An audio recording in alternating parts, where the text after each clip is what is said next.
Buenas tardes y bienvenidos a una nueva edición de TNO Sports por tnoradio.com y ya estamos en nuestro programa número 8. Bienvenidos a este espacio deportivo de una hora de lo mejor de la semana. Tenemos muchísimo que comentar el día de hoy. De hecho, vamos a hacer un pequeño repaso de la agenda dentro de un rato, pero primero tenemos que presentar al personal que nos acompaña aquí en la emisora. En la producción general está Carolyn Méndez, en la dirección de producción Brian Agros, en ingeniería de sistemas Antonio Calderón, nuestro operador técnico es Ángel Bravo, en la asistencia de producción está Roberts Alcubilla y quien habla para todos ustedes, su anfitrión, su host, aquí en TNO Sports, Juan Miguel Márquez. En este momento estoy en solitario, digamos, esperando también el aporte del resto del equipo. De hecho, me hubiese encantado poder discutir algunas de estas cosas con ellos, pero nos va a pasar como en programas anteriores en donde yo les dejo mi opinión y luego yo quiero que ustedes en redes sociales síganos en @TNOsports en Instagram, nos dejen opinión de todo lo que estamos hablando el día de hoy del mundo del deporte. ¿Qué vamos a hablar? ¿De qué vamos a hablar el día de hoy? Bueno, tenemos fútbol vinotinto a pesar de que ya llevamos más de una semana, casi una semana, después de haber pasado de repente este guarapo de lo que fue la final del Maurice Revelo, pero hoy la vamos a revivir un poquito para hablar un poco sobre el análisis del partido, de cómo le fue a la Vinotinto Sub-21 en esta final contra Francia el pasado día domingo. Tenemos que hablar de cómo va la jornada número 17 del fútbol nacional, del fútbol B, luego fútbol internacional. Ya tenemos todos los grupos definidos ya para el Mundial de Qatar 2022. Se definieron los últimos 2 cupos en estas repescas intercontinentales. Tenemos que hablar también de la UEFA Nations League que nos dejó esta semana en cuanto a resultados del fútbol europeo, estadios confirmados para la Copa del Mundo del 2026. No ha empezado el Mundial de Qatar ahorita en el mes de noviembre y ya tenemos información sobre el Mundial del 2026. Hablar de los principales fichajes en el mundo del fútbol. Tenemos por ahí varios nombres. Vamos a asomarlos. Darwin Núñez, Tchouaméni para el Real Madrid y también Sadio Mané, confirmado ya el día de ayer como nuevo fichaje del Bayern Múnich. Y tenemos que hablar de otras disciplinas. Venezolanos destacados en las grandes ligas. La selección sub-23 de Venezuela de béisbol, que había quedado campeona en el año 2021, pues clasifica a un nuevo mundial. Todavía se está jugando el premundial en Aguas Calientes en México, así que de hecho el día de hoy hay juego, ya vamos a hablar de eso más tarde, y por supuesto de cómo terminó la final de la NBA, que vio a los Golden State Warriors titulándose este año. Pero aquí está la agenda, arrancamos de esta manera esta edición de lo que es TNO Sports el día de hoy. Y tenemos que hacerlo con el torneo Maurice Revelo. Hemos preparado pues un video que en realidad no es tanto un video, sino una recopilación de imágenes de alguna jugada en particular, sobre todo en este partido, en donde la árbitro Edina Alves tuvo un fallo clamoroso. Entre muchos otros fallos que tuvo esta árbitro brasileña. Aquí podemos ver un poco las imágenes. Este fue un gol que anula a Venezuela. Atentos con esto, este es un gol que le anula a Venezuela por fuera de lugar. Aquí estamos viendo una imagen en donde primero la línea que ustedes ven a su derecha es la distancia, de hecho no está ni siquiera en pantalla. La árbitro Edina Alves ni siquiera estaba, digamos, cerca de lo que era la jugada. Un cabezazo hacia atrás de un jugador francés, un cabezazo que además se ve que es intencional. Aquí se puede ver incluso el tema de la línea de donde estaba el árbitro asistente, también para poder ver esta jugada. Aquí podemos ver que sí estaba un poco adelantado Gerson Chacón, pero ¿por qué no se debe pitar el fuera de lugar en esta jugada en particular? ¿Por qué no puede ser fuera de juego? Porque la jugada viene de un cabezazo de un jugador francés, algo que ninguna de las juezas dentro de este partido se dio cuenta. Esto era una jugada de gol. No podemos decir que iba a ser gol obligatoriamente, creo que sería irresponsable decir que iba a ser gol obligado, era un mano a mano contra el portero. Pero ¿por qué no digo que puede ser que era gol obligatoriamente? Porque los franceses incluso dejan de jugar cuando se pita el fuera de juego y detienen la acción. Ya en ese momento ni siquiera estaban, no estaban jugando. Por lo tanto, de haber sido una jugada manifiesta de gol y no se hubiese pitado el fuera de lugar, de repente la situación del partido cambia, el portero se pone para tratar de achicar el espacio, los defensas tratan de volver más rápido, pero vamos a suponer que Venezuela hubiera marcado el segundo gol. Suponemos nada más, en un mundo ideal Venezuela marca el segundo gol. ¿Cómo quedó el partido? Francia ganó 2-1. Así que este segundo gol hubiese sido interesante para poder mandar el partido aunque sea a los penales. Una selección de Francia que no fue avasallante sobre la selección vinotinto, hay que decirlo. Un partido en donde 2 chispazos trajeron 2 goles para el conjunto de Francia. Por lo tanto, no sobra Francia, el conjunto local dentro de este torneo en Toulon, a la Vinotinto Sub-21. De hecho, luego en la entrega de premios pudimos notar como, por ejemplo, un Telasco Segovia tuvo el MVP de todo el torneo, como jugadores venezolanos fueron premiados después de este torneo, Maurice Revelo, inclusive por encima del conjunto de Francia, y eso te da a entender de que la Vinotinto hizo un gran torneo. Ojo, cosas que sí hay que decir, porque tampoco podemos decir que fue el arbitraje lo que de manera total, de manera entera nos quita esta oportunidad de levantar un torneo de carácter amistoso, también hay que decirlo, pero digamos, de bastante, vamos a decirlo así, de mucha importancia desde el punto de vista de los scouts que están presentes para poder ver a futbolistas jóvenes. De hecho, cuidado si alguno de estos futbolistas que participó dentro de este torneo termina siendo fichado por un conjunto europeo. Esto es una posibilidad que está ahí. De hecho, Telasco Segovia aumentó su valor de mercado después del torneo Maurice Revelo. Ya no cuesta tampoco como costaba, siendo un jugador de la Liga Fútbol. Ahora se revaloriza el jugador venezolano de cara a cualquier equipo que quiera contar con sus servicios. ¿Qué podemos decir acerca del rendimiento general del partido? Venezuela llegaba tarde a muchos balones, eso hay que decirlo, cosa que trajo las infracciones constantes por parte de la selección. Ahora, ¿qué es lo que se reclama? No es tanto el hecho de que se piten esas faltas o que se saquen las tarjetas contra la selección. De hecho, yo podría decir que al menos 2 o 3 tarjetas no eran, incluida la roja, en este partido que condiciona aún más a Venezuela, ya cuando era un partido en donde estábamos aguantando la arremetida de Francia, un equipo muy rápido, que por las bandas incomodó muchísimo, e incluso tratando de incursionar por el medio, ¿no? De hecho, el primer gol de Francia viene con una diagonal hacia adentro y una definición fantástica ya, digamos, a lo que era la media luna del área vinotinto. Esas llegadas tardes hacen que Venezuela cometa un exceso de faltas. Vienen las tarjetas eventualmente. Al principio parecía que se las había quedado en casa la señorita Edina Alves, pero eventualmente empieza a sacar las tarjetas. Francia empieza a meter pierna también eventualmente, pero para Francia no hubo tarjetas, ni una. De hecho, pueden revisar las estadísticas del partido. Francia no recibió ninguna tarjeta amarilla durante el compromiso, cosa que en este momento me parece algo extraño. De hecho, un árbitro profesional puede analizar este partido y se puede dar cuenta claramente de que hay un desequilibrio, a menos de que Venezuela jugara todo el tiempo a las patadas, que no fue el caso tampoco. Y Francia, cuando ve que hay facilidad para empezar a meter un poquito más la pierna y que no va a haber consecuencias, pues lamentablemente se termina viendo el desarrollo de este partido. El arbitraje lamentablemente fue protagonista en un partido en donde no debió serlo. E insisto, Francia futbolísticamente no superó totalmente a Venezuela. Sin embargo, nos quedamos con lo positivo, que es la gran actuación de los futbolistas venezolanos, un gran rendimiento colectivo, jugadores que en su mayoría vienen además de la Liga Fútbol, que eso lo habíamos señalado incluso la semana pasada junto a Javier Rivera.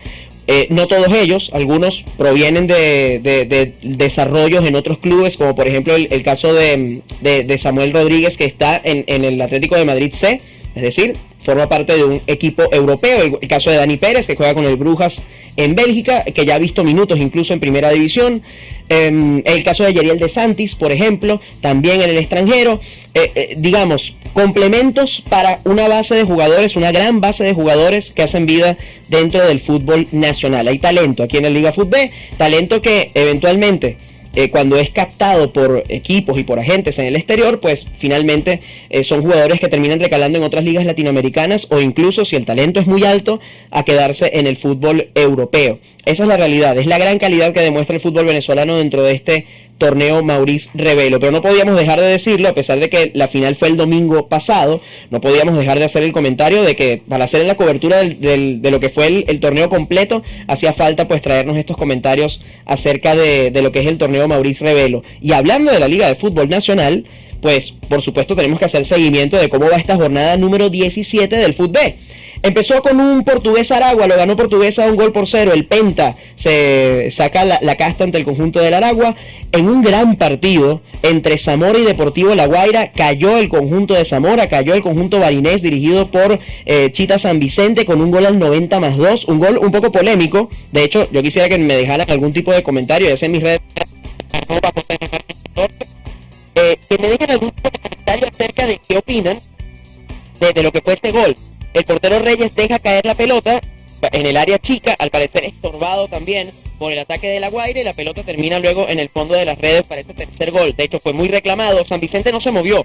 Para el que vio el partido, Chito San Vicente ni siquiera se inmuta cuando ve el tercer gol de Deportivo La Guaira.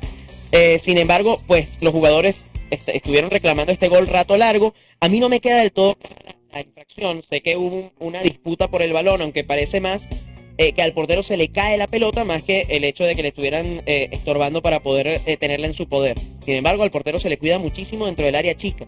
Y como esto en el fútbol es casi una regla no escrita, pues al parecer termina siendo polémico este gol. Un Zamora que, a pesar de que está luchando en la parte alta de la tabla, de hecho es segundo. Por eso es que impresiona bastante este resultado con el Deportivo La Guaira. Un empate que hubiese sido interesante en condición de local. Zulia venció 2-1 a Hermanos Colmenares, y aquí también vimos un gol tardío. Zulia marcó al 90+8 para poder quedarse con este partido, y Zulia sigue levantando juego y sigue aumentando posiciones en la tabla. Carabobo empató a 2 goles con Deportivo Lara, y les voy a dar el resto de la agenda de esta jornada 17 del fútbol nacional. Universidad Central de Venezuela contra Caracas hoy a las 5 de la tarde, en un partido muy interesante, por cierto, el que va a ser a las 7:15 de la noche. Monagas se enfrenta a Deportivo Táchira. Partidazo. Monagas, que viene de un mal momento, viene de 3 partidos perdiendo de forma consecutiva. Sin embargo, estuvo líder un buen rato en el fútbol nacional, ahora ya desplazado por Metropolitanos. Monagas va a tratar de ver si puede levantar de nuevo y poder quedarse en la parte de arriba de la tabla luchando, o si Deportivo Táchira empieza a ganar terreno e incluso a poder pasar al conjunto monaguense. Eso es hoy a las 7:15 de la noche. Tercer lugar contra cuarto lugar del Fut B. Y el líder, Metropolitanos, juega mañana a las 5 de la tarde contra Academia Puerto Cabello, que está penúltimo en este momento del Fut B. Todo pareciera indicar que Metropolitanos podría mantener todavía la punta una fecha más. Después del traspié de Zamora, ahora también pendientes de ese partido entre Monagas y Deportivo Táchira, ya que si gana Táchira se distancia un poco más el conjunto de Metropolitanos en la tabla de posiciones. Y finalmente, el día de mañana a las 7:15 de la noche, Mineros de Guayana enfrenta a Estudiantes de Mérida para finalizar esta jornada número 17 del fútbol nacional. ¿Qué opinan acerca de cómo va nuestra Liga Fut B? ¿Por qué se le da lugar a la Liga Fut B? Primero, porque es nuestra. No hay que dar mayor razón que esa. Es venezolana, es la Liga venezolana. Y porque, como estuvimos hablando del torneo Maurice Revelo, obligado a hacer el repaso de nuestro torneo local, debido a que básicamente la base de todos esos jugadores sub-21 que fueron al Maurice Revelo estaba en el fútbol nacional. Recuerden que ya la regla del juvenil fue extinta dentro de nuestro campeonato. Esta regla obligaba a los equipos a utilizar jugadores jóvenes, a utilizar jugadores sub-20 dentro de lo que es la liga de primera división de Venezuela. Ahora esta liga, con la gestión de Peckerman, desaparece.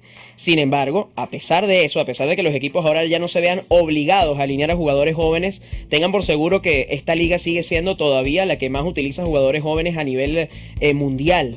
De hecho es así, la Liga Fut B sigue desarrollando talento joven, así que no se preocupen, que a pesar de que no exista la regla, se va a seguir teniendo un gran fútbol base. Lo importante no solamente es tener el fútbol base, sino poder desarrollarlos y poder llevarlos poco a poco a que sigan pues su camino tanto en las selecciones juveniles como un eventual camino a la selección mayor. Lo único que yo lamento es la poca capacidad de retención que tiene la Liga de Fútbol Nacional para poder hacerse con el talento y poder, hacer que la liga crezca en su nivel y se queden, para luego disputar campeonatos continentales. ¿Cómo se mide el nivel de una liga de fútbol? Se mide con el rendimiento de las ligas continentales. Por eso decimos que los equipos de la Liga Española son buenos. ¿Por qué? Porque llegan lejos en las competencias europeas, en la Champions y en la Europa League. Aquí el medidor es exactamente el mismo, y por eso los cupos, la mayoría de los cupos a estos torneos continentales lo tienen equipos brasileños y equipos argentinos.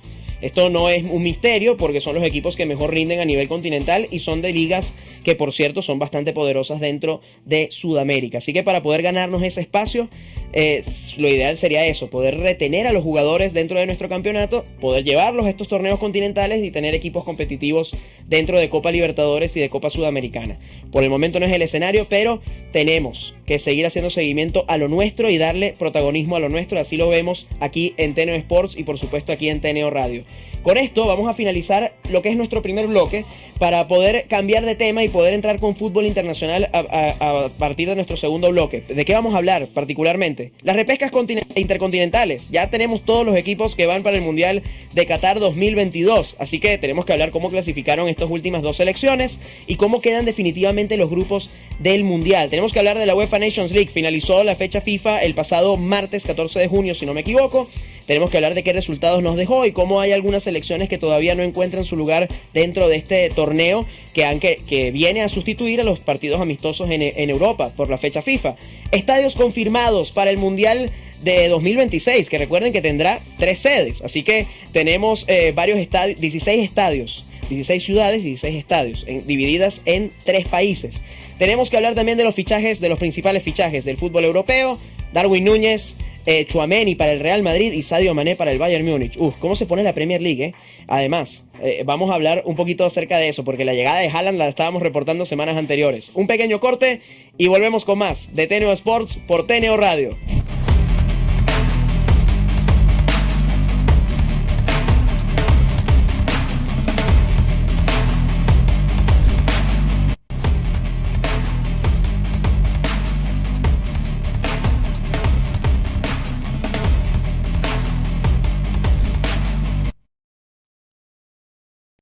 Seguimos con más de TNO Sports por tnoradio.com y tenemos que hablar ahora de fútbol internacional porque se definieron ya todos los grupos de manera totalmente definitiva para el Mundial. Ya llevamos rato con los grupos definidos, pero faltaban cupos y ya tenemos todos los cupos ocupados. ¿Quiénes fueron las últimas 2 selecciones en clasificarse a este Mundial de Qatar 2022? Fueron la selección de Australia y el día siguiente se clasificó Costa Rica. Aquí vemos la celebración del conjunto australiano. Esto fue un partido que se fue a los penales. Un partido muy desordenado entre Australia y Perú, hay que decirlo. Sí, entre Australia y Perú, hay que decirlo, a pesar de que el rival de Conmebol parecía en los papeles ser un poco más fuerte. De hecho, esta no es la generación, vamos a decirlo así, dorada o la mejor generación de futbolistas australianos del momento. Muchos recordarán aquella generación de Harry Kewell, de Mark Viduka, para allá para el año 2006, que era la Australia más fuerte. De hecho, esa Australia llegó a octavos de final de ese Mundial de Alemania 2006, eliminada por Italia de una manera bastante polémica. Todavía algunos recordarán que fue un gol en los minutos finales. Italia fue campeón del mundo, además, ese año. O sea que, imagínense, Australia le complicó la vida al que eventualmente se convertiría en la selección campeona del mundo. Un partido, como les estaba comentando, muy desordenado tácticamente. Ni Perú ni Australia se hallaron dentro del terreno de juego. Creo que había mucho nervio de cara a este partido. De hecho, aquí estamos viendo más imágenes de lo que fue ese compromiso. Muchas disputas de balón, casi no hubo remates al arco. Honestamente, creo que un partido que se desarrolló en la mayoría de las veces dentro del medio terreno y que no tuvo tantas oportunidades claras. Por eso se fue a los penales. Minutos antes de que se fuera a los penales, el portero Matthew Ryan fue sustituido por el portero Andrew Redmayne. ¿Por qué hago el comentario? Porque luego en la tanda de penales, de hecho, lamentablemente no me traje un video para mostrarles, sería interesantísimo haberles mostrado un video de eso, pero el portero Andrew Redmayne empieza a hacer bailes antes de que cada uno de los jugadores de Perú cobrara su penal. Se movía las manos, bueno, aquí voy a aprovechar que tenemos el recurso de la cámara, movía las manos, se movía de lado a lado. Eso sí, el árbitro le aclara que al momento del cobro del penal tenía que tener al menos un pie ubicado dentro de la línea de cal, si no, se iba a repetir el penal. Podía bailar todo lo que quería antes del cobro, pero ya al momento de cobrar tenía que quedarse de pie, con un pie, por supuesto, con al menos un pie en la línea de cal. Y de esta manera, pues con esta manera tan particular de tapar, hubo jugadores de Perú que simplemente erraron, pero él tapa un penal, el portero Redmayne, un penal importantísimo porque es el que termina metiendo a su selección dentro de este mundial. Debido a esto, hubo una consecuencia. Después de que terminó este partido, FIFA cambió el reglamento de manera inmediata para que los porteros, escuchen bien, a partir del 1 de julio de este año, los porteros no se pueden mover al momento del cobro de un penal, no se pueden mover de ninguna manera. Es decir, ya no más porteros bailarines, ya no más empezar a hacer maromas, distraer incluso a los cobradores. De hecho, esto también se podía ver, cómo se acercaban a veces los porteros al cobrador y les dicen cosas, básicamente los distraen, les mueven la pelota a veces del punto de cobro del penal. Estos son cosas que ya eventualmente van a desaparecer y cada vez va a haber más limitaciones para los porteros al momento del cobro de un penal. Lo cual va a facilitar que los penales, por supuesto, sean, vamos a decirlo así, favorezcan cada vez más al cobrador. Esto en el fútbol no es nuevo. Con botines y con balones nuevos que se vienen implementando cada vez con esta tecnología cambiante, pues cada vez se favorece más el espectáculo, y el espectáculo en el fútbol son los goles. Sin embargo, cuando un cobrador se equivoque cobrando un penal a media altura, con poca potencia, pues si un portero lo lee bien, va a poder detenerlo independientemente de que tenga un pie en la línea de cal. Pero me pareció bastante curioso que después de este resultado, con Australia ya oficialmente clasificada al Mundial, pues FIFA introdujera esta modificación en el reglamento. Así que lo vamos a ver en todo en el fútbol alrededor del mundo, y por supuesto algo a lo que le vamos a poner el ojo en el próximo Mundial de Qatar, cuando haya definición por penales. Los porteros no podrán moverse de la portería y tendrán que estar con al menos un pie sobre la línea de cal. Al final, si no te puedes mover y tienes que tener un pie, muy probablemente tengas los dos. E incluso no va a haber sanción para un portero que tenga un pie dentro de dentro de lo que es la portería. No tiene sentido, la verdad, porque el portero más bien pierde espacio si pone un pie detrás de la línea, más bien gana si lo pone por delante. Así que vamos a ver cómo terminará afectando esto el tema de los penales. Esto va a ser penales durante el partido e incluso durante la tanda de penales. También hay que hablar de la selección de Costa Rica, ya que Costa Rica logró vencer apenas por un gol por cero. De hecho, veían en el Instagram de Teneo Radio durante la semana un pequeño video resumen que yo les hice de este partido en particular. El cupo número 32 se lo lleva los ticos, y se va a escuchar, por supuesto, el pura vida, el capitán Keylor Navas dirigiendo esta nave de los costarricenses.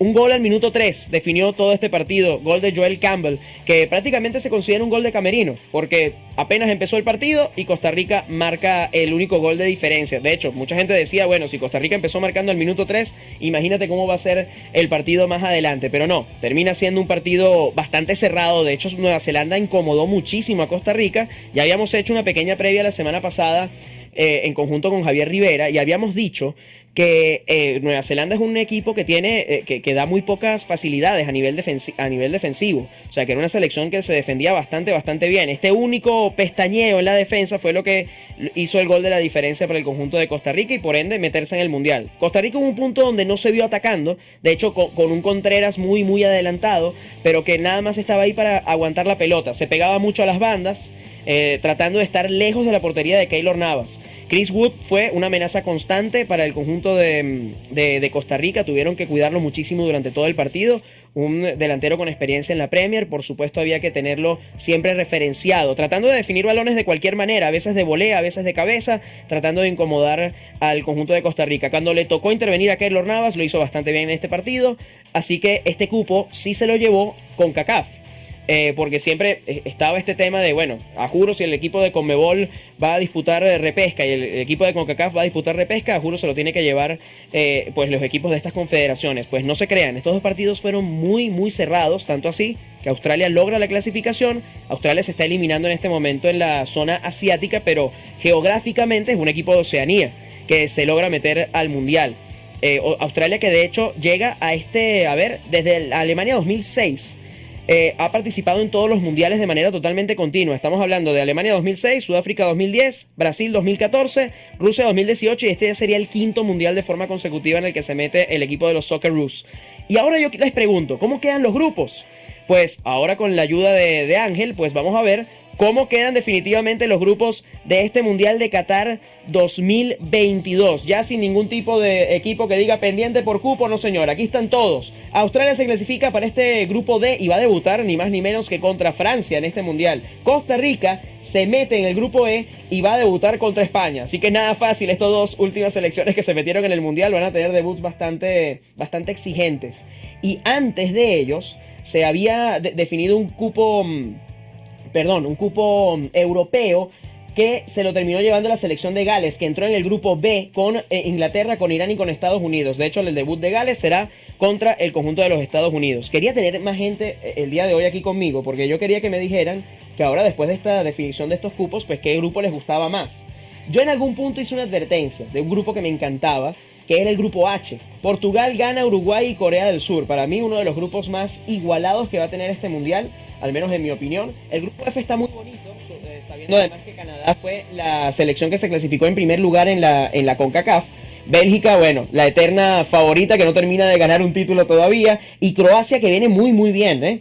Francia, que viene en un momento un poco flojo, sobre todo en estos últimos partidos de la UEFA Nations League. ¿Cómo llegará el actual campeón del mundo? Yo creo que el actual campeón del mundo puede pasar de grupo, pero no veo a Francia levantando la Copa del Mundo. Vamos a complementar estos comentarios, por supuesto, con lo que ha sido la acción de la UEFA Nations League durante esta semana, ya que vamos a hablar de los resultados más destacados. El día lunes 13 de junio, Croacia venció 1-0 precisamente a Francia en una reedición de lo que es la final del Mundial de Rusia 2018. Para mí, pitan un penal totalmente inexistente en este partido. De hecho, me pareció bastante sorprendente porque cuando ven la falta y la van a llevar al VAR, en el VAR ratifican la falta, cosa que a mí particularmente no me pareció. Sin embargo, penal para la selección de Croacia, y al minuto 5 apenas de este compromiso, Luka Modric pone el único gol en este partido. Konaté fue el que supuestamente cometió la infracción, el central del Liverpool, termina llevándose el partido de la selección de Croacia. Luego el martes 14 de junio, ya era la última jornada de lo que va de esta UEFA Nations League. Recuerden que en el mes de septiembre se reanuda la UEFA Nations League y vamos a ver el resto de partidos y vamos a ver los resultados acerca de quiénes clasifican a la final y quiénes son relegados, hablando por supuesto de lo que es la Liga A. Bélgica venció 1-0 a Polonia, un gol de Michy Batshuayi. Alemania le pasó por encima a Italia. Italia, que en este momento no se reconoce después de haber ganado la Euro el año pasado. De verdad que ahora Italia no se puede reconocer. Alemania, que pone el modo aplanadora, que esto no lo hace siempre Alemania, pero cuando lo hace te marca 5, te marca 6 goles. Lo vivió Brasil en la Copa del Mundo del 2014. Me estoy yendo un poco lejos, pero para que sepan que Alemania históricamente siempre ha sido una selección de cuidado y que desarrolla muchísimo talento. Cuidado, si Alemania levanta, podría convertirse fácilmente en uno de los nombres importantes para este mundial. De hecho, difícil ese debate de quién puede ser una selección favorita a llevarse este mundial de 2022, o por lo menos para mí es muy complicado. Ahora vamos a hacer estos comentarios ahorita aquí al final.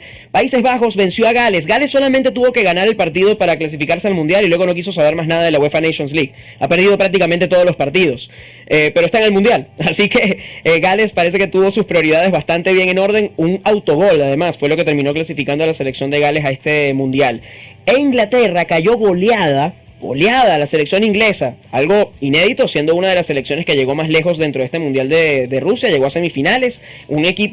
Una selección inglesa que ha venido desarrollando futbolistas en varios niveles, en sub-18, en sub-20, ahora incluso en la selección de mayores se ve muchísimo talento en este equipo, y aún así, pues pareciera que Inglaterra está en uno de sus momentos también bastante flojos, última en este grupo A3 de la UEFA Nations League, cayendo goleada por Hungría. En septiembre, aquí vemos un poco los resultados de la fase de grupos. Bien ahí por Ángel. Hungría lidera ese grupo A3. Lo sigue Alemania, lo sigue Italia. Y por último está la selección de Inglaterra. Italia, que pese a que tiene un muy mal momento, todavía está tercera en este grupo y está evitando por los momentos el descenso a la Liga B. Quería quedarme también no solamente con el caso de Inglaterra, sino también con el caso de Francia. Francia no tiene oportunidad ya de llegar a la final de esta actual edición de la UEFA Nations League, y por los momentos es última de su grupo. Decimos por los momentos porque en septiembre esta liga continúa y estaría descendiendo a la Liga B de esta UEFA Nations League. Aquí vemos otros grupos. Este es el grupo A4, que tiene a Países Bajos como líder, con Bélgica en segundo lugar. Polonia está en tercer lugar, y lo que les veníamos diciendo de Gales. Gales clasificó al Mundial y luego no quiso saber absolutamente más nada. Esta última de este grupo A4, por el momento descendiendo a la Liga B de esta UEFA Nations League. Aquí vemos los resultados. Ya decíamos la victoria 1-0 de Bélgica ante Polonia, y por supuesto la goleada de Alemania 5-2 ante Italia. Vamos a cambiar de tema y nos vamos a meter ahora con una noticia. No ha empezado el Mundial de Qatar 2022 y ya tenemos noticias del Mundial del 2026. Ya tenemos las ciudades y los estadios definidos para este Mundial del 2026. Estamos en 2022. La infraestructura de estos estadios ya tiene que estar preparada con muchísimo tiempo de anticipación, saber que no tiene que ocurrir ningún tipo de problema para poder estar lista para esta Copa del Mundo del año 2026. ¿Qué podemos destacar de la lista de estadios? Bueno, primero que está el imponente Estadio Azteca de México. Como recordarán, el tema de los estadios a veces se dice porque tienen un valor histórico muy grande. Y aquí tenemos un material espectacular que me acaban de buscar acá Brian y Ángel, acerca de las ciudades sede. Aquí vimos las de México, vemos a Guadalajara, vemos la Ciudad de México y por supuesto vemos a Monterrey. El Estadio Azteca, recuerden que albergó... bueno, aquí vamos a seguir. Canadá con Edmonton también es sede, también Toronto, recuerden, y Vancouver. Toronto y Vancouver, que por cierto tienen presencia dentro de la MLS, la Liga Norteamericana de Fútbol, ¿no? Donde hay equipos estadounidenses y también hay equipos canadienses. Por lo tanto, son estadios que tienen costumbre de albergar gente, por supuesto, y de poder tener partidos continuamente de esta liga de la MLS.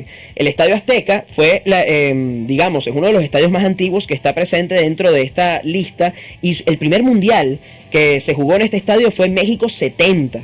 Para que ustedes tengan un poco de idea de de lo histórico que es ese suelo y la cantidad de eventos que se han podido dar dentro del Estadio Azteca. Definitivamente una maravilla que tiene que formar parte dentro de esta Copa del Mundo. Ahora, en contraparte, yo les decía a los muchachos fuera de cámara que en Estados Unidos... recuerden que el último mundial en el que Estados Unidos fue sede fue en 1994, ya hace un buen tiempo. Yo tenía apenas 7 años cuando fue ese mundial, y es el primer mundial del que tengo memoria como ser humano, ¿no? Y de Italia 90 no me pregunten nada, estaba vivo pero no sabía absolutamente nada. Luego evidentemente pasa el tiempo, ya Francia 98 evidentemente ya lo tengo mucho más presente. Luego 2002, ya cada vez vienen aumentando la cantidad de recuerdos con respecto a aumentando la edad, y aquí me ayudan los muchachos para ver las ciudades de Estados Unidos. Atlanta, Boston, Cincinnati, el estadio de Atlanta, que es una belleza. Dallas también con el AT&T Stadium. Denver también va a ser con el Empower Field, va a ser sede de esta Copa del Mundo. Houston también con el NRG Stadium también para esta Copa del Mundo. Vamos a seguir repasando con Kansas City, la casa de los Chiefs, va a ser también un estadio. Los Ángeles, de Los Ángeles les tengo una anécdota que se las voy a dar ahorita, es el SoFi Stadium de la ciudad de Los Ángeles. En Miami también va a haber sede de esta Copa del Mundo, 11 ciudades en Estados Unidos. Nashville también va a ser sede, 11 ciudades en Estados Unidos, 3 ciudades en México y 2 ciudades en Canadá. Nueva York, Orlando, Filadelfia también se unen a esta lista, la Bahía de San Francisco y Seattle. También Baltimore y Washington DC para esta sede del Mundial. ¿Por qué les decía lo del SoFi Stadium? Les decía también a Brian y a Ángel fuera de cámara que el estadio de Los Ángeles del SoFi Stadium tiene una capacidad de 70.240 espectadores, ¿ok? Pero el estadio Rose Bowl, un estadio histórico en los Estados Unidos, tiene capacidad para 92.600 espectadores y no fue elegido como sede. Me llamó la atención por el tema, primero, de los espectadores y por la historia que tiene el estadio Rose Bowl también dentro de los Estados Unidos, porque fue sede hasta hace poco también de eventos deportivos muy importantes como la Copa América Centenario, por ejemplo, en el año 2016. Ya lejano el año 2016, ¿no? Estamos en 2022, hace 6 años. Todavía albergaba eventos de características mundiales. Y otra cosa que también quiero señalar, el MetLife Stadium, ubicado en New Jersey, Nueva York, digamos, es un estadio nuevo, es un estadio en donde antes estaba el Giants Stadium. El Giants Stadium fue demolido y justo en el mismo terreno fue construido el MetLife Stadium para ser que va a ser sede de esta Copa del Mundo, y el Giants Stadium fue sede en Estados Unidos 1994. Así que si queda algún recuerdo de lo que es la Copa del Mundo Estados Unidos 1994, será en este estadio, en el MetLife Stadium, para que se lleven esos detalles a casa y puedan comentarlos con sus amigos. Seguimos con esta edición y tenemos que hablar de fichajes. Empezó el mercado de fichajes en el fútbol europeo y por supuesto ya hay nombres súper destacados que están llegando a nuevos equipos. ¿Cómo se pone la Premier League? Porque habíamos reportado la llegada de Erling Haaland al Manchester City y ahora llega otro delantero de características mundiales como es el uruguayo Darwin Núñez, el fichaje más caro de la historia de Liverpool. ¿Cuánto pagó el Liverpool por este jugador? 75 millones de euros más variables. Con las variables puede estar alcanzando el valor de los 100 millones de euros para el conjunto de los Reds, para el conjunto de Anfield. Darwin Núñez es un delantero centro, va a llegar a reforzar el ataque de Liverpool, una gran alternativa para Roberto Firmino y para suplir también la salida de Sadio Mané, que se va de este equipo y llega al Bayern Múnich, que ya lo vamos a comentar, pero ya lo estábamos adelantando incluso al principio del programa. Lo habíamos publicado, por supuesto, a través de nuestra cuenta de Instagram. Si no nos siguen, síganos en @TNO Sports. Aquí está cuando estábamos reportando este fichaje, un refuerzo de lujo, y la Premier ahora tiene a 2 atacantes de lujo que llegan a esta liga. Erling Haaland para el Manchester City y Darwin Núñez para el Liverpool. Ya es una liga atractiva de ver y yo digo que ahora va a ser incluso aún más atractiva teniendo a jugadores de altísimo nivel. Tenemos que hablar también de Aurelien Tchouaméni, jugador mediocampista que va a llegar, ex Mónaco, ahora llega al Real Madrid, primer fichaje del Real Madrid. Se cayó el fichaje de Mbappé, pero resuelve Florentino Pérez trayendo a Aurelien Tchouaméni. 80 millones de euros más variables se pagó por este mediocampista, un mediocampista de corte defensivo. Totalmente planificado este fichaje porque Casemiro no va a durar toda la vida. Eventualmente tiene que haber un jugador que esté llamado a ocupar el puesto de Casemiro y sin duda se trajo un mediocampista de gran nivel. Ahora, ¿será el único fichaje del Real Madrid en esta ventana de transferencias? Si no vino Mbappé, ¿va a llegar algún delantero que esté dispuesto a compartir el rol de titular con Karim Benzema? Podría suceder, vamos a dejarlo por ahí. Y Sadio Mané, jugador senegalés que llega al conjunto del Bayern Múnich. El Bayern Múnich no es de gastar muchísimo dinero por jugadores. Históricamente hablando, el conjunto alemán no es de sacar la billetera y sacar 100, 150 millones de euros por un jugador. Apenas pagaron 40 millones de euros por Sadio Mané, que se va a incluir en este equipo. Apenas el día de ayer este fichaje lo estaban anunciando de manera totalmente oficial el señor Fabrizio Romano, que nunca se equivoca. Así que podemos confiar plenamente en la fuente de este periodista de fichajes del fútbol europeo. Sadio Mané, que llega al Bayern, cuidado, un equipo que ya está totalmente armado desde hace muchísimo tiempo y ahora un jugador más. Ojo, podría estar esto, lanzo esta pregunta para que la gente también la tenga por ahí. ¿Podría ser Mané una especie de sustituto de Robert Lewandowski? ¿Podría ser ya un anuncio de salida del delantero polaco dentro de este equipo? Podría ser, no necesariamente una cosa implica la otra, pero podría pasar que Sadio Mané llega para decirle adiós a Robert Lewandowski, o el hecho de que se quede en el club y deje de ver minutos. Recuerden que Lewandowski declaró que no quería jugar en el conjunto del Bayern Múnich, decía que su futuro no estaba ahí, así que si él se queda durante un año más que dura su contrato, pues podría no ver tantos minutos como lo venía haciendo el delantero polaco, pero hay que tener guáramo para sentar a Robert Lewandowski y dejar de depender de tantos goles por temporada. Les dejo esa pregunta por ahí y con esto cerramos este bloque para decirles que ya se acabó el fútbol en este programa, así que cuando volvamos del corte vamos a hablar del resto de las disciplinas, venezolanos destacados en grandes ligas. Y por supuesto hablar también de la selección sub-23 de Venezuela de béisbol que clasificó al mundial. Todavía el premundial en Aguascalientes se está jugando. Y hablar de lo que fue la final de la NBA, que vio a los Golden State Warriors titularse como campeones. Pequeño corte y ya volvemos.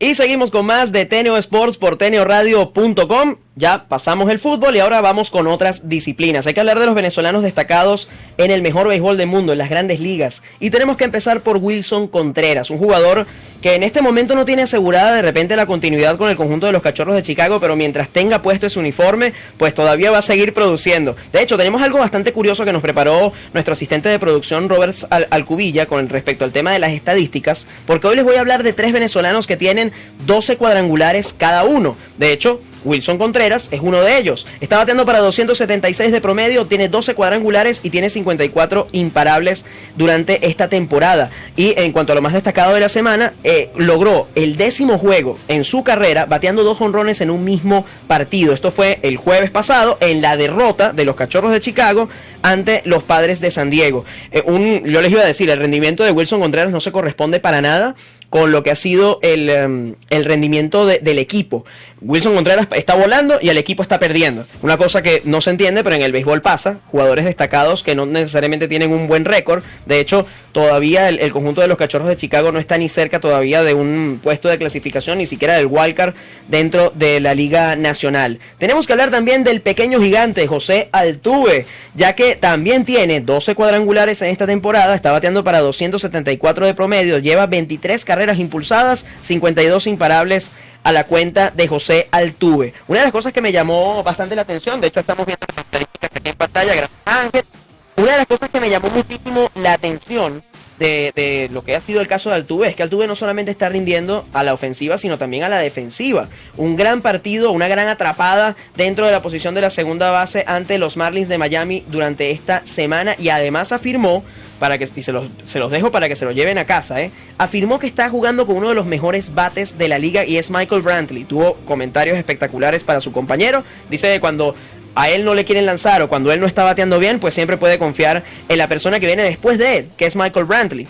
También tenemos que hablar de Gleyber Torres, que tuvo un despertar ofensivo impresionante y está en uno de los mejores equipos de la liga, que son los Yankees de Nueva York. No siempre se dice esto. Los Yankees son el equipo que tiene más dinero, pero no necesariamente el equipo que mejor rinde. Pues esta temporada son las dos cosas. Está bateando para 249 de promedio, tiene 28 carreras impulsadas, 12 cuadrangulares también, al igual que Altuve y al igual que Contreras, 48 imparables. Y durante el último encuentro de los Yankees vencieron 12 carreras por 3 a los Azulejos de Toronto. Se fue de 4-2 en este encuentro Gleyber Torres, empujando una carrera con un doblete. Importante el momento ofensivo de Gleyber Torres, que en este caso se acompaña al gran momento del equipo, en uno de los mejores equipos de las Grandes Ligas, que son en este momento los Yankees de Nueva York. Y Roberts me decía, fuera de cámara, me decía, pero plantea un debate para la gente acerca de proyecciones, acerca de quién podría llegar o quién de estos jugadores podría llegar a los 30 cuadrangulares en esta temporada. Yo creo que si Gleyber Torres continúa con el ritmo que tiene, podría llegar fácilmente a los 30 vuelas cercas en esta temporada. No sería un número exagerado tampoco para José Altuve, que lo ha logrado, y Wilson Contreras creo que todavía no ha llegado a este número de jonrones durante su carrera en una campaña. Recuerden que además el futuro de Contreras está un poco condicionado porque podría no continuar con el conjunto de los Cachorros de Chicago, así que vamos a ver en qué termina todo eso. Un cambio de equipo podría incluso trascender en un cambio de rendimiento, ¿no? No necesariamente, pero podría pasar. Y les voy a dejar una sección que la semana pasada se me pasó, que fue jugadores a los que les tienen que poner el ojo. Ajá, jugadores a los que les tienen que poner el ojo porque podrían también estar en el juego de las estrellas también. Venezolanos, Luis Arraez, hablábamos de él la semana pasada. Gabriel Moreno, prospecto número 1 de los Azulejos de Toronto. Y además es el cuarto prospecto en todas las Grandes Ligas, subido al equipo de los Azulejos de Toronto. Así que un ojito con el receptor venezolano, Ronald Acuña Jr., que desde su regreso de la lesión está rindiendo muy bien. Lo hablábamos de él también la semana pasada. Y otro del que tampoco podemos dejar de hablar es la leyenda, el tigre mayor, Miguel Cabrera, que ya logró su hit número 3045 en su carrera. ¿Saben cuántos tiene Rod Carew? Tiene 3053, es decir, está a solo 8 imparables de la gran leyenda, también de los Tigres de Aragua. Aquí aprovecho, ¿no? Aquí me pongo localista, pero yo soy fanático de los Tigres de Aragua, la gente lo sabe, o la gente que me conoce lo sabe. Yo nací en Maracay, así que tengo un gran cariño por ese equipo, así que ambos ex Tigres de Aragua, pues están ahí, están en la mayor cantidad de imparables dentro de su carrera. Con 8 empata Rod Carew, con 9 lo supera, y lo va a lograr esta temporada Miguel Cabrera. Cambiamos de tema y nos metemos con la selección sub-23 de béisbol. Nos quedamos con el béisbol, pero con una gran noticia. ¿Por qué? Porque la selección sub-23 de béisbol, que si ustedes recuerdan, no hace mucho, en el año 2021, habían levantado este campeonato del mundo, pues ahora vuelven a clasificarse para otra Copa del Mundo de la categoría. Sin embargo, y era lo que les estaba recordando también múltiples oportunidades cuando empezamos el programa, todavía el premundial en Aguascalientes, en México, no ha finalizado. De hecho, el día de hoy, a las 2:30 de la tarde, así que básicamente termina el programa. Después de media hora empieza el partido entre Venezuela y México para ver quién clasifica a la final. La otra semifinal será entre Nicaragua y Cuba para ver cómo termina finalmente este premundial de Aguascalientes en México. Sin embargo, el equipo del almirante Carlos García ya está diciendo presente en el próximo mundial de la categoría. Si Venezuela fue campeón en el 2021, pues se esperan grandes resultados de este equipo sub-23. Definitivamente Venezuela sigue teniendo el béisbol como uno de sus mejores deportes. Los mejores peloteros o los mejores peloteros no americanos dentro de las grandes ligas son venezolanos. Seguimos clasificando eventos mundiales y seguimos teniendo, por supuesto, lo que es la Liga Mayor de Béisbol. Jugadores que en este momento están jugando esa liga de verano y muy probablemente digan presente también para lo que es nuestra liga de invierno, la Liga Venezolana de Béisbol Profesional de toda la vida. Así que no teníamos manera de no poder de no decir esto, ¿no? Y una pregunta que le quiero dejar a la audiencia antes de pasar al último tema de hoy y por supuesto a nuestra despedida muy especial, muy sentida que tenemos también el día de hoy en TNO Sports. El Clásico Mundial de Béisbol está pautado para el año 2023. ¿Ok? Por el momento no ha habido un pronunciamiento oficial acerca de si efectivamente se mantiene el Clásico Mundial de Béisbol para el 2023 o se suspenderá. Por los momentos, al parecer va. Y la pregunta que le quiero dejar a la gente es, ¿quieren ver a una selección de Venezuela, vamos a decirlo así, todos estrellas? Es decir, Miguel Cabrera, José Altuve, Gleyber Torres, todos los jugadores destacados, un Wilson Contreras en la receptoría. ¿Quieren ver un equipo plagado de estrellas o quieren ver talento emergente? Se les dejo la pregunta porque en el Clásico Mundial o en clásicos mundiales anteriores hemos visto que el equipo de Venezuela llevaba un mixto. Llevaba jugadores espectaculares de las grandes ligas que eran estrellas ya consagradas y que siguen siendo estrellas consagradas al sol de hoy en las mayores. Pero también llevaban ciertos jugadores que no tenían acción de repente en grandes ligas, sino que estaban jugando en categoría AAA, AA o incluso fuera de lo que es el sistema de béisbol de los Estados Unidos, jugando en México, jugando en Japón, y también formaban parte de esa selección de Venezuela. Entonces, ¿qué les gustaría ver? ¿Un todos estrellas de grandes ligas, un mixto, como ha pasado en otros años, o simplemente todos los nombres de talento emergente que tiene el béisbol venezolano, que tiene muchísimos, para poder hacer un roster del Clásico Mundial? ¿Quién tendría más hambre para poder ganar ese torneo? ¿Tendría Venezuela oportunidad con un equipo así? Les dejo esa pregunta y ese debate para que se lo lleven a las redes sociales y nos comenten al respecto.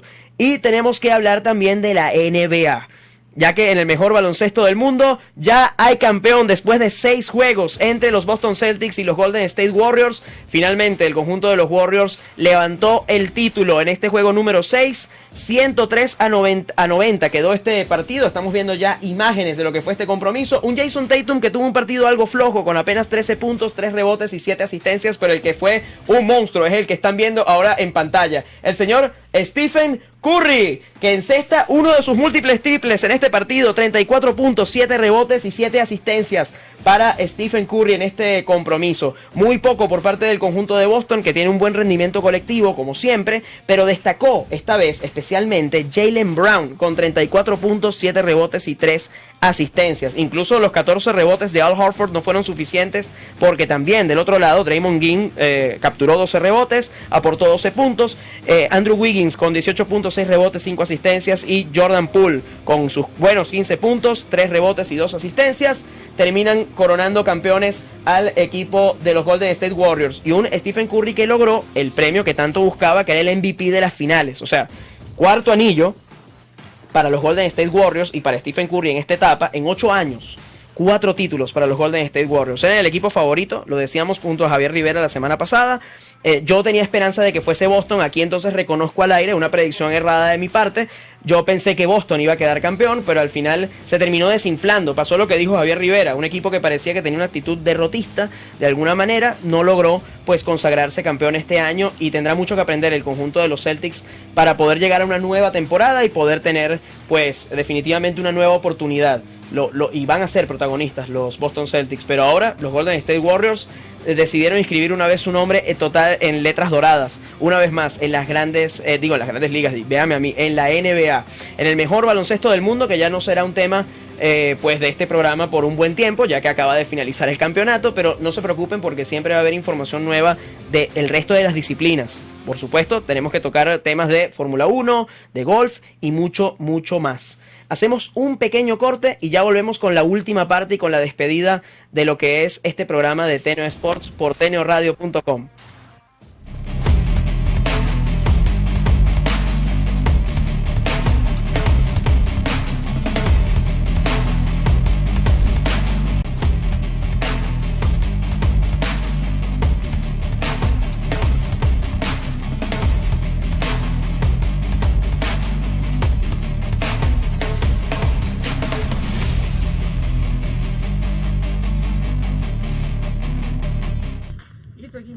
De TNO Sports por la señal de TNO Radio. En este momento vamos a escuchar comentarios de José Antonio Zubillaga. Él es el director ejecutivo de la Fiesta del Golf. Un saludo a toda la gente de TNO Sport, TNO Radio. Mi nombre es José Antonio Zubillaga, soy director ejecutivo de la Fiesta del Golf, que en alianza con la Federación Venezolana de Golf estamos llevando a cabo el Mayor Caracas, el cual se está desarrollando aquí en el Punco Country Club de Caracas. Vinieron 60 jugadores de diferentes partes del país, nos están acompañando desde el día viernes, sábado y domingo. Hoy domingo estamos concluyendo pues el evento, un éxito total, absoluto. Estamos muy contentos de la asistencia de ustedes, de la asistencia de los jugadores y de nuevamente el apoyo al golf, con una gran alianza a través de la Federación Venezolana de Golf. En el mes de agosto tendremos nuestro próximo Major en la región de Oriente, del oriente del país, específicamente en Puerto La Cruz. Estaremos por allá asistiendo nuevamente. Este sería el cuarto mayor del año 2022. El primero fue en Maracaibo, el segundo fue en la ciudad de Barquisimeto. Ahorita está mirando el Mayor Caracas y el próximo, vuelvo y repito, el Mayor Puerto La Cruz, Mayor Oriente. Muchísimas gracias por acompañarnos y por sobre todo cubrir nuestro evento deportivo. Tercera categoría. Primer neto. Alemán y Gerardo, Guataparo Country Club. 185 netos. Segundo gross de San Miguel Country Club. En tercera categoría, el señor Mario López. Y el ganador de la categoría, tercera categoría del club de la FBG, Oscar Quilarque. Segunda categoría, primer neto, también de Oriente, de San Miguel, Franco Barrio. ¡Vamos, muchachos!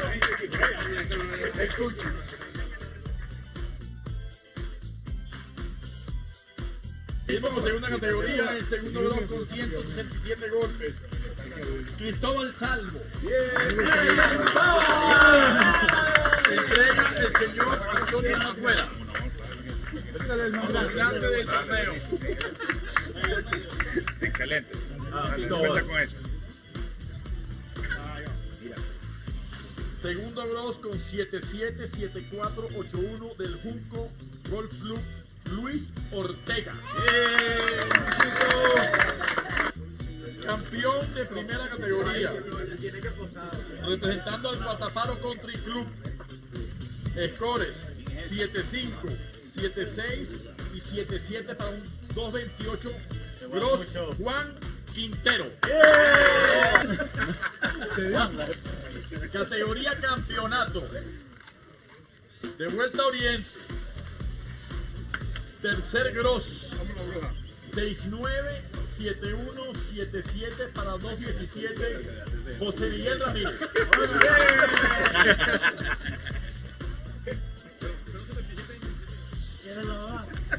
De Vuelta a Valencia, Guataparo Country Club. Segundo gross con score 70-70-7-2 para 212 golpes. Gerardo Alemán.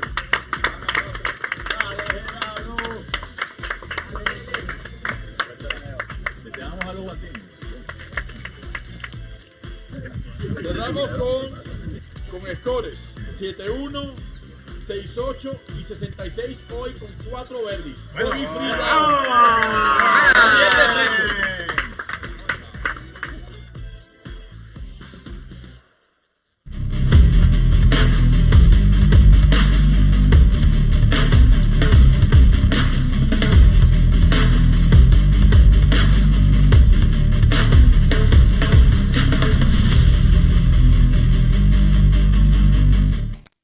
Ya estamos aquí en la parte final de Teneo Sports por teneoradio.com y queríamos despedir la edición del día de hoy con un muy merecido homenaje para nuestro fundador, Rafael Casela. Por supuesto que lo recordamos con muchísimo cariño por acá. Se cumple aniversario de su partida física y por supuesto no podíamos dejar de tener un muy merecido homenaje para él. Yo el día de hoy traje, de hecho, algo muy personal y muy particular, que fue este premio que recibió aquel programa deportivo que yo tenía acá todavía en Teneo Radio en aquel momento, como mejor programa deportivo. Una de las tantas ideas que Rafa tenía para incentivar al talento, para que siguieran adelante, para que siguieran impulsándose, que siguieran aprendiendo y que por supuesto siguieran mejorando sus producciones. Así que yo hoy me lo traje porque con cariño en casa y quería mostrarlo no solamente para que lo pudieran ver y por supuesto lo que nos motiva a seguir haciendo muy buena radio en este formato de radio visual, que en aquel momento Rafa lo vio como algo totalmente innovador, de hecho lo es, y en este momento como algo que se va a apoderar muy probablemente de todo lo que es el tema streaming, de todas las comunicaciones y de cómo se consume contenido hoy en día. Él logró verlo hace bastantes años ya, así que lanzamos este muy merecido homenaje para Rafael Casela.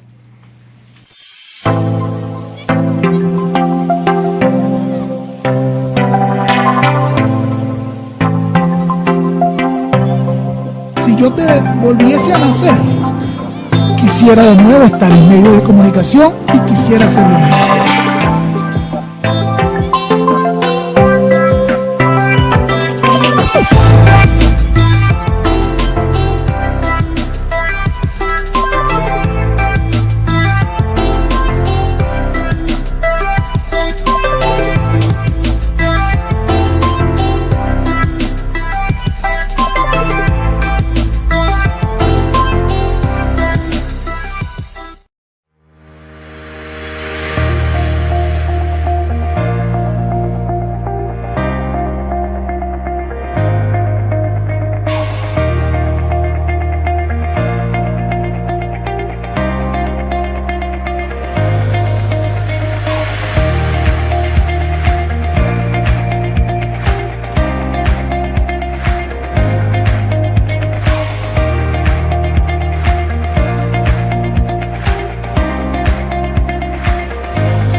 gracias y que vengan muchos años.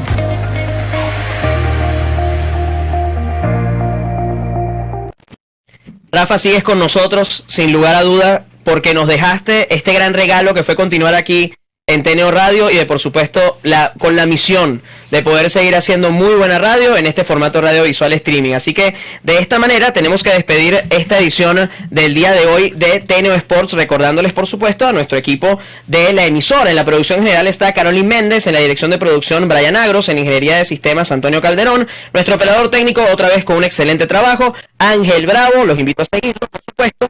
Lo van a poder encontrar muy fácilmente en nuestras redes, ya que está por todos lados. Cada vez que hay una publicación de TNO Sports, pues aparece nuestro amigo Ángel Bravo. Y por supuesto agradeciendo a nuestro asistente de producción, Roberts Alcubilla. Se despide de todos ustedes su anfitrión, su host, Juan Miguel Márquez. Y nos escuchamos y nos vemos también para la mejor información deportiva semanal aquí en TNO Sports todos los sábados de 1 a 2 de la tarde, hora de Venezuela. Hagan deporte, cuídense mucho. Chao, chao.